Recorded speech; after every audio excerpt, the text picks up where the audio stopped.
बंधूंनो, कसं झालं माहिती का, गव्हाबरोबर किडे रगडण्याचा जो प्रकार आहे तो आता सध्या समाजात होत आहे.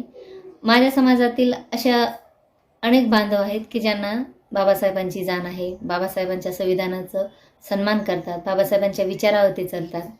परंतु काही अशा अर्ध्या डोक्याच्या पुढाऱ्यांनी माझा समाज हा नासवण्याचा पुरेपूर त्यांनी प्रयत्न चालू केला आहे. पण अशा वेळेस स्थिर राहून आपण एक गोष्ट लक्षात घेतली पाहिजे की सत्य काही असो, कशी परिस्थिती असो, सत्य सोडायचं नाही. आणि सत्य हे आहे की आपण फक्त बाबासाहेबामुळे आज आहोत. हे आम्ही वर आहोत, तुम्ही खाली आहोत, किंवा आता ते कोणचा काय की प्रकार भाषणात पण चाललंय, आमचं तोंड बघणं शुभ होतं. विचार करा, ज्या महान मानवाच्या जातीने त्याचं तोंड बघणं अशुभ मानलं जायचं त्या काळात, त्या महान मानवाने भारताचं संविधान लिहिलं, 32 डिग्र्या, 9 भाषांचं शिक्षण, तोंड बघणं अशुभ होतं. आणि काही वक्ते असं सांगतायत आता की आमचं तोंड बघणं शुभ होतं त्या काळात. योगायोगाने जर आम्ही नजरी पडलो तर त्या काळात लोक असं म्हणायचे की आजचा दिवस हा माझ्यासाठी चांगला आहे. मग शुभ तोंडाच्या माणसाला पायरीवर पण थांबू देत नाहीत, मंदिराच्या डायरेक्ट ढुंगणावं लाट देतात. मग शुभ कोण आणि अशुभ कोण हे पण कळणं गरजेचं आहे. तेव्हा आता अत्यंत गरज आहे की आपण एक गोष्ट पक्की लक्षात ठेवावी की आपण कुणाची संगत करायची आहे.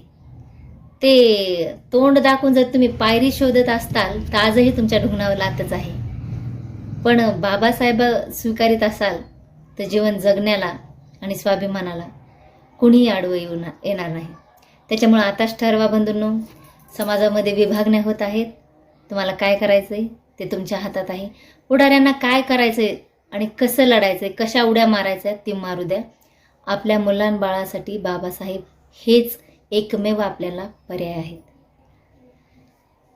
आज लिहिलंय मी मुद्दाम माझ्या बांधवांसाठी, ज्यांना की बाबासाहेब कळतात. सावध व्हा रे सावध व्हा, गरज काळाची. सावध व्हा रे सावध व्हा, गरज काळाची. दिशा भूल ही होत आहे अन्नाच्या बाळाची.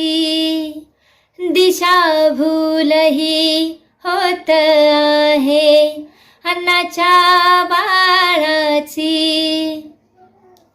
जर का घेतले नाही पुस्तकी ज्ञान, कशी होईल भीमाची जाण. कसे जगतान स्वाभिमानान, कसे कळेल हे संविधान. जे दिले रे बाभिमाने तुम्हा राखण्या.